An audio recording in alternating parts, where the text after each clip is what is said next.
నంద్యాల జిల్లా శ్రీశైలం శ్రీ బ్రహ్మరాంబ సమేత మల్లికార్జున స్వామి అమ్మవార్ల ఉభయ పరివార దేవాలయాల హుండీ లెక్కింపు నిర్వహించారు.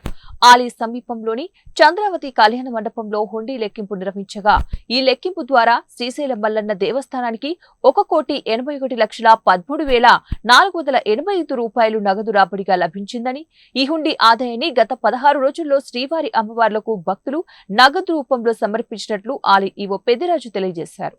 నగదుతో పాటు పలు రకాల విదేశీ కరెన్సీ కూడా లెక్కించారు. అందులో యుఎస్ఏ డాలర్లు 178, ఆస్ట్రేలియా డాలర్లు 20, సౌదీ అరేబియా రింగన్స్ 20, యూకే పౌండ్స్ 5, ఆస్ట్రేలియా డాలర్లు మొదలైనటువంటి వివిధ విదేశీ కరెన్సీ కూడా ఈ హుండీల లెక్కింపులో లభించాయి.